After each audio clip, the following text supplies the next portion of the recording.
Raft. Raft is a beautiful and serene game.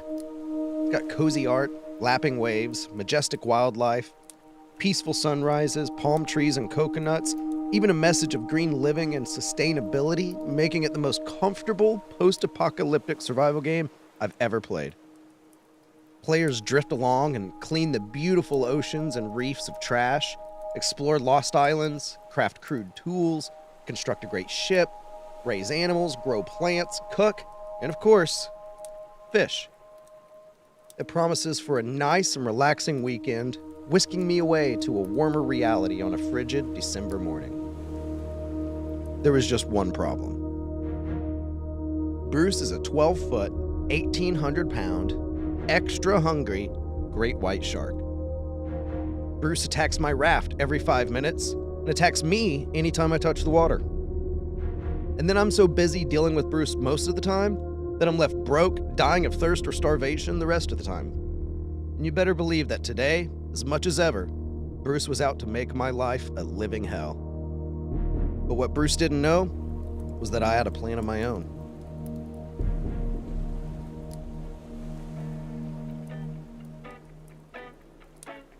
My plan is to remove Bruce from the game.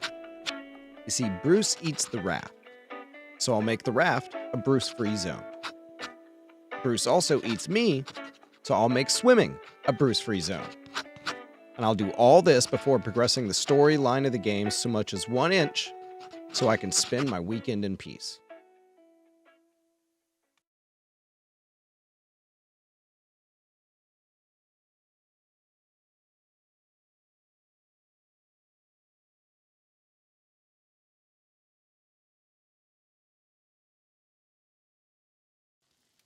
If I was going to remove Bruce from the game, what better way to start than to just act like he's not there, while I better prepare myself to permanently remove Bruce from the game.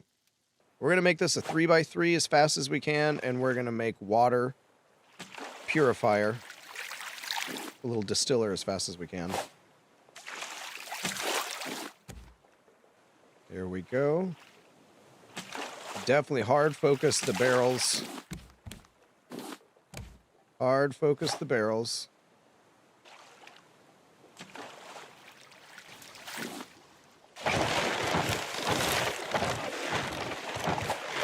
All right, we're going to let Bruce eat it. And then we replace it. Thank you. And there's some mathematical merit here as well. I feel like the default play against Bruce is to try to use a spear to defend your raft. But this means that you have to spend the materials to make the spear, as well as take durability on the spear. Plus, Bruce still damages the raft, meaning you have to spend additional materials on the raft repair. And all this is being done instead of hook farming, effectively costing you those resources too. So step 1 of my plan was just to ignore Bruce and replace whatever he eats. So this is exactly why we put our items, our deployables, in the center square. Because then Bruce isn't able to destroy them when he takes those pieces. We're going to replace that as soon as we can here.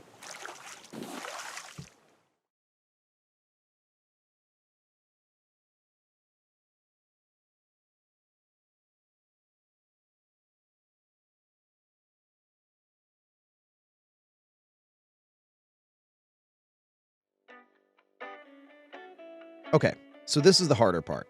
Actually making the raft Bruce-proof. Bruce only eats pieces of the raft that are on the water's surface. So the most ideal shape I can make for removing Bruce is a 3x3 grid reinforced with metal and the centerpiece removed for a permanent anchor. I can have the rest of the raft 1 floor higher, suspended using horizontal pillars.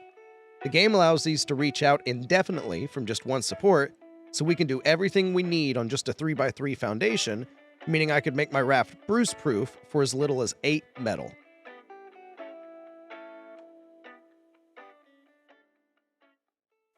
I needed to get right to work reinforcing the foundations and expanding the second floor, so I was going to need metal for reinforced foundations and nails for the pillars. I wasn't going to find these things on my raft, So it was time to drift to islands. So the game has spawned directly in front of us an island.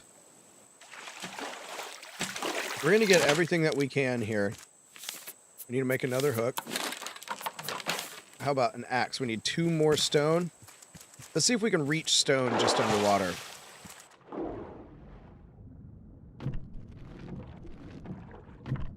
And jump right back out. Look at us go. Okay, we can make an axe. Before finding the blueprint for a motor, islands and storyline locations in this game will spawn right in front of your drift path. This means that I could float around indefinitely, farming everything I needed to deal with you-know-who once and for all. Okay, we got all that. So let's depot to whatever extent we can. So this is great. We're nice and chill. Bruce is barely bothering us. We've just replaced a couple of pieces that Bruce has eaten. And as soon as we get enough dry bricks, we're going to start making metal. This is our formula. As you drift, and the very first thing you do in the game is you build a 3x3, and then you go vertical with pillars. You don't fight off Bruce. You just replace what Bruce takes. And you go straight to making 8 metal. Needing metal means I needed to make a smelter. Smelters take 6 bricks, and researching it takes 1, so that means 7 bricks. Clay, sand, and metal all spawn at islands, on the reefs, underwater.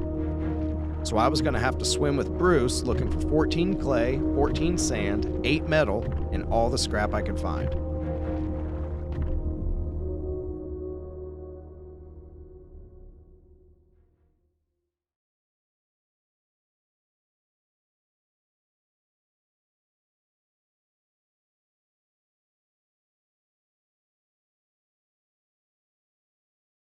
Now, up until this point, everything had been smooth sailing.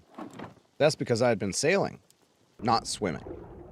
Luckily, there's a great way to get Bruce off my back while I'm in the water. What a beautiful sunset.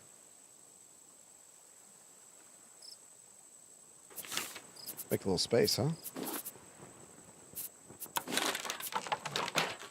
Okay, first chance you get, you're going to want to make a fishing pole. And I like to use fishing poles on the islands and use the entire fishing pole in one sitting. Very key. Very key. Some key fish we're looking for are the pomfret and the herring so that we can make shark bait. Everything else we're going to eat. So at every island, I would convert the trees that I found into a fishing pole and convert that pole into shark bait. With Bruce distracted by the bait, I was free to farm the resources that would soon protect me from him. It's almost poetic.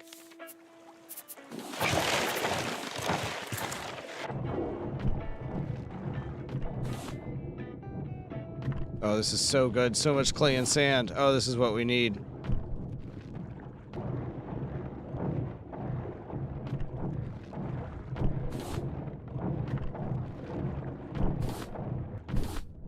There's so much. I love it.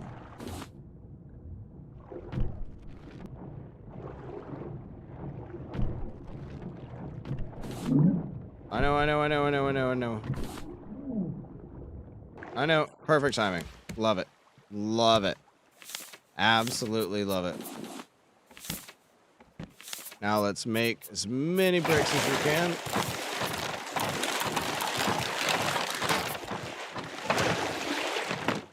Road again.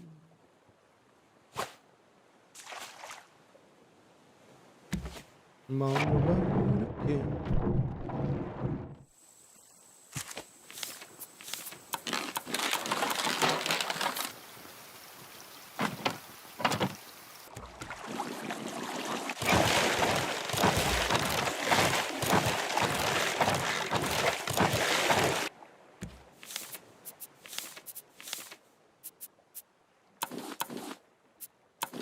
Okay, we now have a smelter. With the smelter in place, all that was left was for me to convert my metal, one at a time, into reinforced foundations. So the very first piece we're going to metallicize is going to be the one right in front of the stair, so that we don't lose the stair.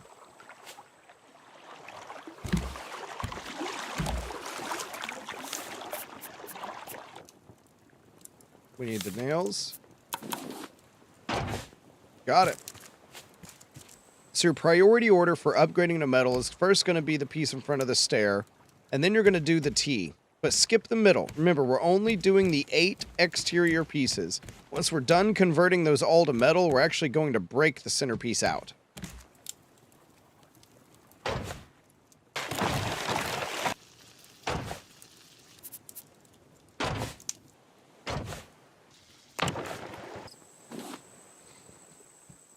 Okay, so here we go with our last piece.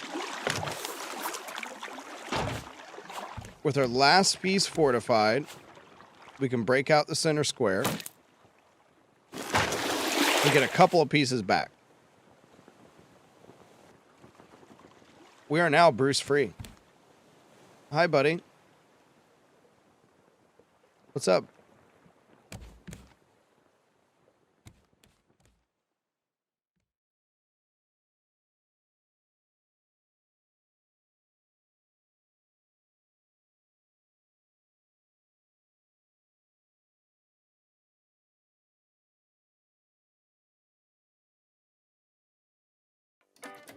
So there you have it. It was done. Now, I could finally play the game. All it took was 8 metal, a second floor, and a fishing pole, and Bruce no longer had a hold on me. I had beaten Bruce. I could kick my feet back and soak in the virtual sun. But after all that work, I didn't have much time left in my weekend. So I buttoned things up a little bit and logged off. But I have to tell you, I really look forward to the next time there's a cold weekend morning and loading up this save and seeing what the horizon brings me. Without Bruce.